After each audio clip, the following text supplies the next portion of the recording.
Bonjour à tous et bienvenue pour cette vidéo de la Fédération française de paintball. Cette vidéo a pour but de vous expliquer simplement ce qu'est le sport nommé le paintball. Vous en avez peut-être déjà entendu parler, c'est un sport dans lequel on porte des masques, on utilise des marqueurs, comme ceci,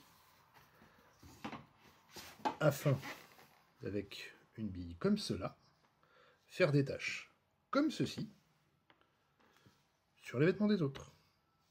Le but est très simple, un terrain, un peu comme un terrain de football, des bases de départ qu'on peut schématiser comme étant les embûts du terrain de football, des obstacles un peu partout, une équipe de chaque côté, un départ, les équipes se répartissent sur le terrain, essayent de toucher les adversaires, et une fois qu'un adversaire est touché, il sort du terrain. Quand il n'y a plus d'adversaire à toucher, l'équipe à qui il reste des joueurs a gagné.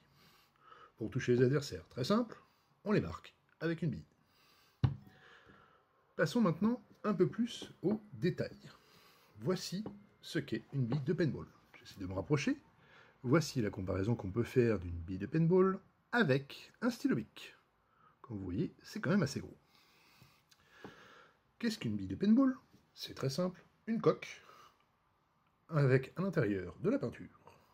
Le tout biodégradable car on respecte l'environnement.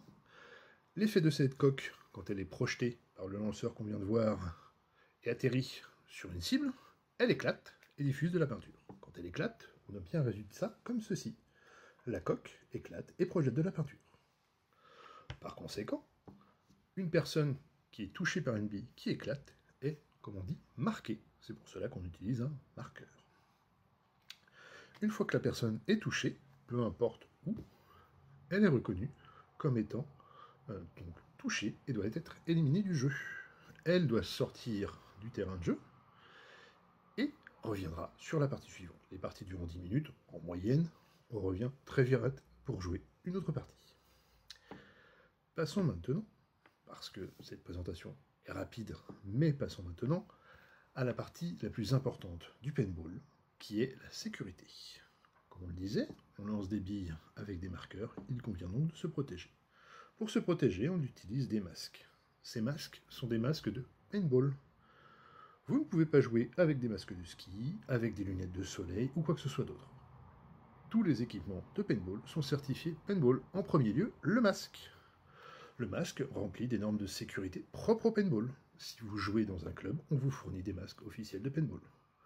La particularité d'un masque de paintball, il protège le bas de votre visage, donc votre bouche, ce qui peut être intéressant, vos oreilles, mais aussi et surtout vos yeux. Il se met comme ceci sur votre visage. Comme vous pouvez le constater, je suis complètement protégé, que ce soit mes yeux ou mon visage. Pour cette partie-là, on recommande d'utiliser des bonnets. Ce n'est pas inutile.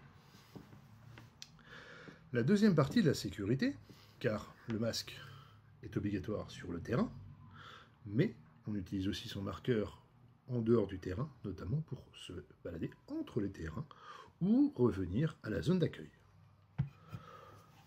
Par conséquent, le marqueur que voici s'autoprotège par ce qu'on appelle le bouche-canon. Le bouche-canon, c'est très simple. Si j'ai une bille et que j'appuie sur la détente, la bille est présente et elle est tirée. Si elle est tirée, elle atterrit dans le bouche-canon et ne peut donc blesser personne. Car, à bout portant ou à faible portée, une bille paintball peut faire très mal et faire beaucoup de dégâts. Par conséquent, dès qu'on est en dehors du terrain, et même avant de sortir du terrain, on a un bouche-canon sur tous les marqueurs. C'est la règle de sécurité la plus importante. En dehors du terrain, la sécurité, c'est le bouche-canon. Ce petit truc-là. Quand vous êtes sur le terrain, vous pouvez retirer le bouche-canon. Le bouche-canon, c'est quoi? C'est une capote spécifique, propre au paintball. Là aussi, une norme de sécurité oblige, qu'on fixe sur l'avant du canon et qu'on attache à l'arrière du marqueur, avec un élastique. Tout ceci ne fait qu'un seul bloc. Ceci garantit donc votre sécurité. Si vous tirez, tout est bloqué dans le bouche-canon. Pas de danger. Car sur le terrain, c'est le masque qui vous protégera. Par conséquent,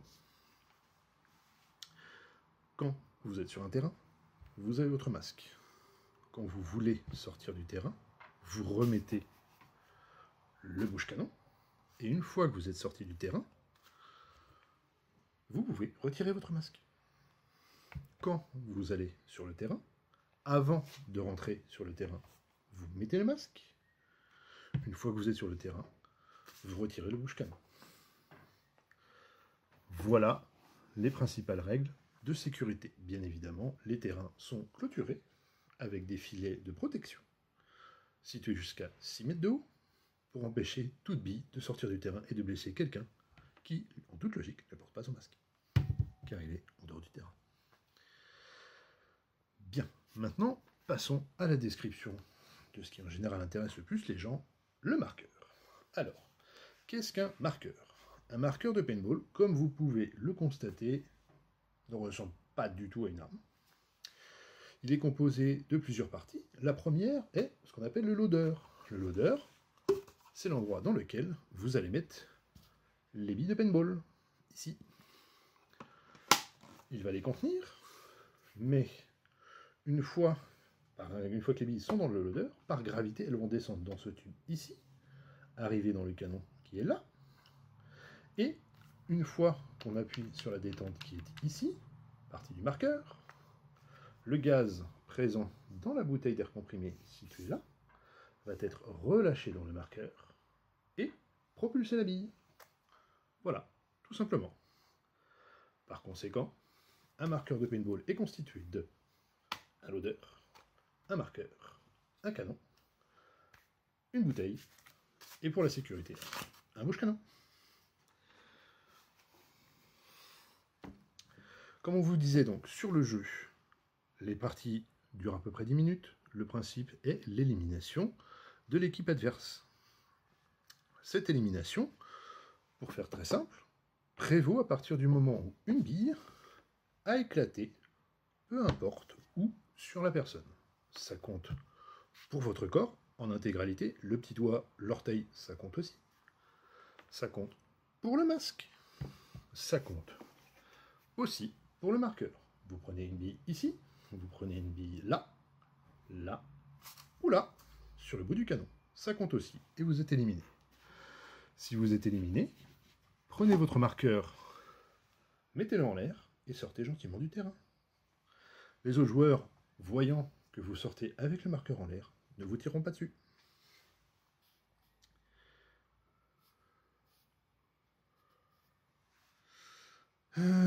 Que vous dire de plus? Pas grand-chose. Mais surtout, je pense qu'il est important de répondre à beaucoup de questions que vous posez. La première, par exemple, est: est-ce que le paintball fait mal? La réponse est oui. Le paintball fait mal, dans le sens où vous aurez des bleus. Ça pique un peu, ça fait un petit peu mal, ça dure pas bien longtemps. Et par contre, ça laisse un peu de traces pendant une semaine ou deux. Rien de bien méchant, quand vous heurtez le doigt de pied sur une chaise, vous faites beaucoup plus mal. Croyez-moi, j'en fais depuis pas mal de temps. Par contre, l'avantage du paintball, c'est que cette petite sensation de douleur va générer chez vous de l'adrénaline. C'est-à-dire que, à partir du moment où vous allez être sur le terrain, que vous allez entendre les billes tirer de partout, atterrir sur des objets, faire du bruit en éclatant, vous allez commencer à avoir une petite peur, et c'est cette petite peur qui justement va faire tout l'intérêt du jeu, parce que justement ça va vous obliger à vous dépasser, ça va faire monter votre rythme cardiaque, et vous allez vraiment ressentir des sensations. C'est tout cela qui fait que le paintball est vraiment attrayant par rapport à d'autres sports où justement cette notion de douleur n'existe pas, et par conséquent réduit le taux d'adrénaline. Pour cela, nous sommes très clairs, oui ça fait mal, oui ça fait des bleus, par contre, au moins, après le jeu, vous pouvez comparer vos bleus avec vos collègues. Notamment, il vous est fortement possible de dire que ce bleu-là a été fait par tel collègue, ce bleu-là a été fait par un autre, et les autres pourront vous dire « Ah non, celui-là, c'est le mien ». Parmi les autres questions, on nous demande aussi « Est-ce que c'est précis ?» Oui, jusqu'à 25 mètres à peu près, aucun problème de précision. Au-delà, on est censé faire du tir en cloche. Car pour qu'un élément comme ça puisse voler, propulsé par un marqueur, vous vous doutez bien qu'au bout d'un moment, le tir est un peu courbe. Donc à 25 mètres, tout va bien. Au-delà, c'est plutôt du tir en cloche. Parmi les autres questions, la tâche. La tâche. Quel est l'effet sur les vêtements? Oui, ça tâche, mais oui, ça part très bien la machine à 30 degrés. on vous recommande le 30 degrés. Évitez le plus, ça pourrait cuire la tâche. Et ça pourrait cuire la couleur en même temps. Donc lavage en 30 degrés, aucun problème. Croyez-en tous les jours de paintball. On repart pas toujours avec beaucoup de couleurs en moins, mais on repart surtout avec de la couleur en plus. On est bien content de pouvoir la laver une fois rentré chez soi. Pour tous ceux qui viennent jouer la première fois, la grande question est, faut-il prévoir un change? La réponse est oui, absolument. Car même si beaucoup de clubs vont vous fournir des combinaisons et autres, vous allez forcément transpirer, vous allez peut-être avoir des combinaisons qui, avec les impacts de billes, vont avoir de la peinture qui risque de passer un petit peu à travers. Donc prenez un change, ne serait-ce que pour vos vêtements. Prenez surtout aussi des chaussures de rechange, car les terrains de paintball sont en général en forêt, sont parfois humides, parfois un peu boueux, parce que notamment les billes, même si elles sont biodégradables, font toujours un petit peu, comme vous pouvez le voir, un peu de boue, un peu de viscosité. Par conséquent, vu que vous allez marcher dessus, parce qu'il y en aura un peu partout, vous allez avoir un terrain poreux, vos chaussures seront forcément sales. Donc prenez-en en rechange. Logiquement, je crois que j'ai répondu à peu près à toutes les questions. Cependant, si vous en avez d'autres, n'hésitez pas, rejoignez-nous sur la Fédération Française de Paintball, via nos pages Facebook, via notre site web, et n'hésitez pas à poser vos questions. Merci beaucoup à tous, et à bientôt pour d'autres vidéos sur le sujet du paintball, et notamment les différences entre un marqueur de location et un marqueur de compétition. A plus!